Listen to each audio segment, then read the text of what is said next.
A teoria do valor-trabalho e da mais-valia, a teoria do valor-trabalho e da mais-valia, este é o assunto do vídeo de hoje. Aqui no canal eu já tratei sobre as doutrinas socialistas e a teoria econômica de Karl Marx nos seguintes pontos até o momento: materialismo histórico e também a crítica moral de Karl Marx ao capitalismo. Até o momento eu tratei sobre isso no que se refere ao capítulo 6 deste pequeno livro aqui, ó, História do Pensamento Econômico, do Hunt.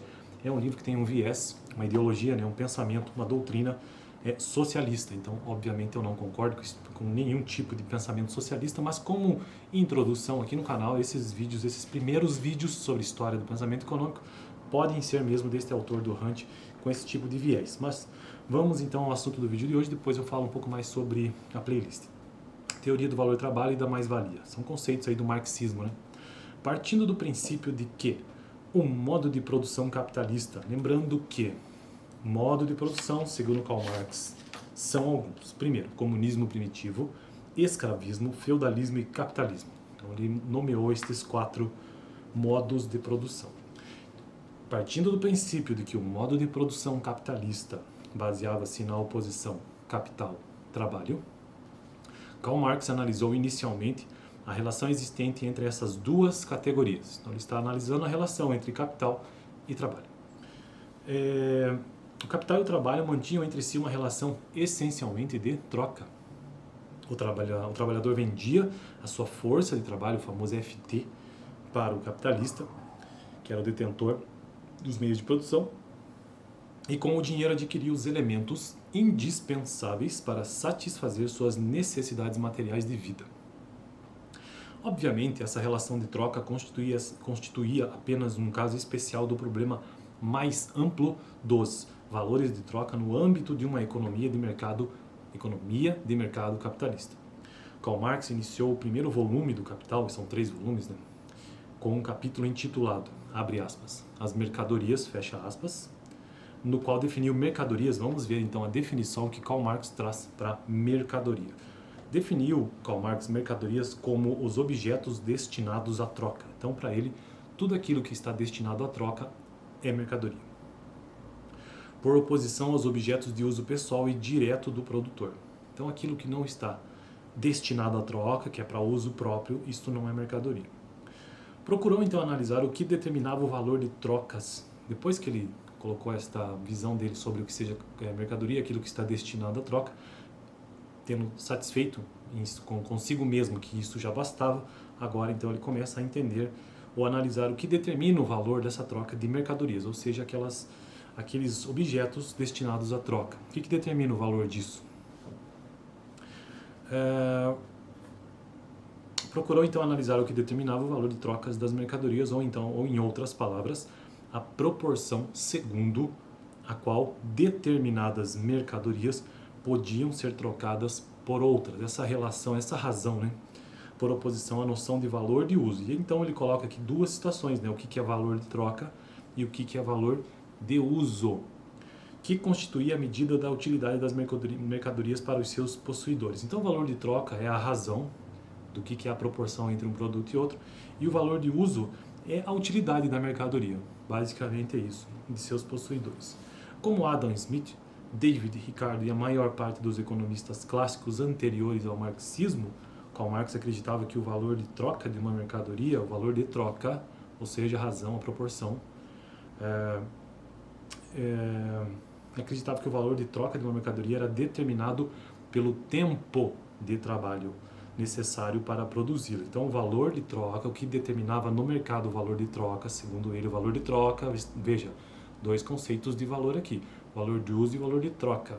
Lembrando, mercadoria é tudo aquilo que está destinado à troca, objetos destinados à troca. Então, valor de uso e valor de troca. Valor de troca é determinado pela quantidade de tempo de trabalho colocado ou necessário para produzi-la.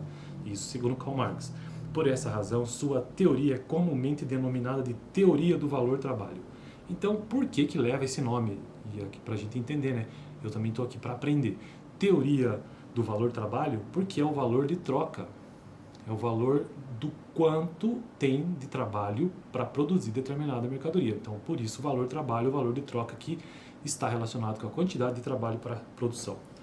Então admitia que os trabalhadores se diferenciavam quanto às suas habilidades, treinamento e motivação, mas julgava que o trabalho especializado podia ser calculado como um múltiplo do trabalho desqualificado e, por conseguinte, todo o tempo de trabalho podia ser reduzido a um denominador comum.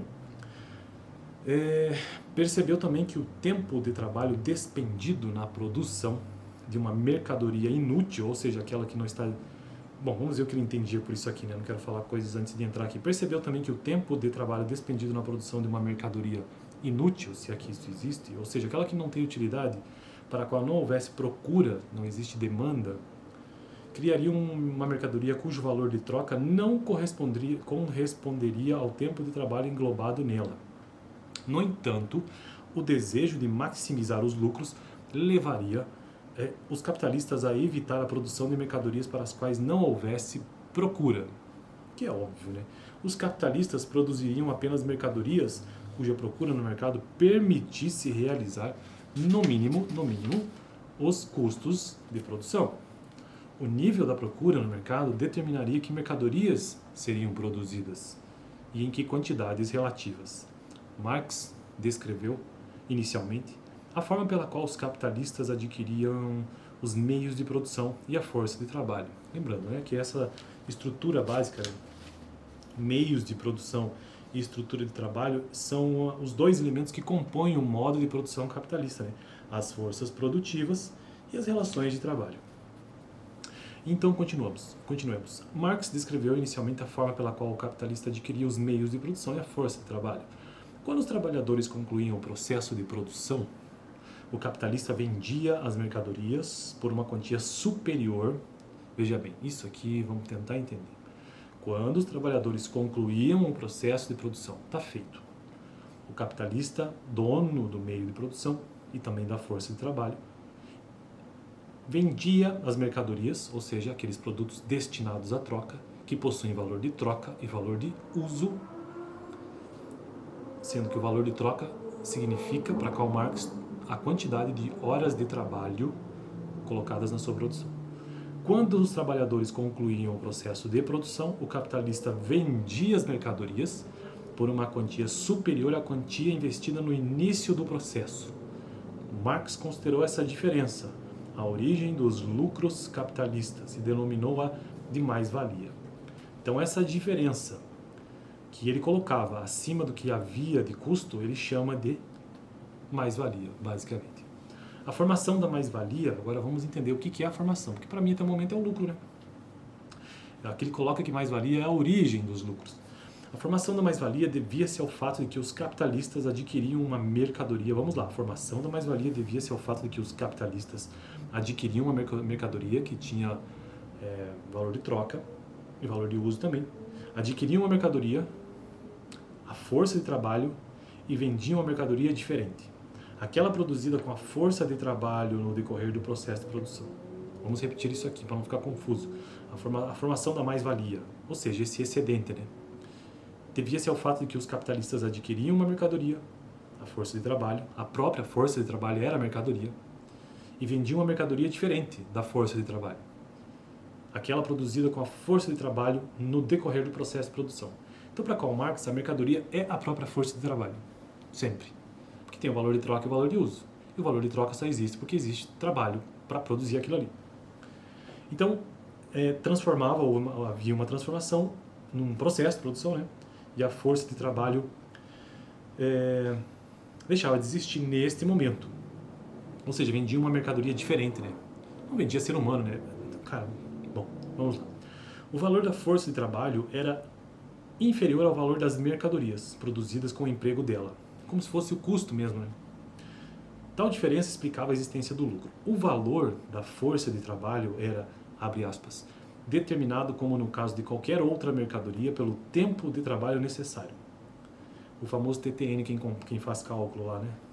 Para a sua manutenção e reprodução. Em outras palavras, abre aspas, o valor da força de trabalho equivalia ao valor dos meios de subsistência necessários para a manutenção do trabalhador a um padrão mínimo de vida socialmente definido.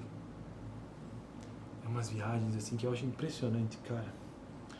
Contudo, a duração média da jornada de trabalho excedia a jornada de trabalho excedia o tempo necessário para que o trabalhador produzisse o valor equivalente ao seu salário de subsistência. O excedente, tudo que fosse produzido daí por diante, era apropriado pelo capitalista. Marx chamou esse processo de a exploração dos trabalhadores pelo capitalista. Se o operário trabalha durante 8 horas, mas despende somente 6 horas para produzir o valor dos bens que adquire com o seu salário, ele é explorado, uma vez que trabalha 2 horas suplementares gratuitamente para o capitalista.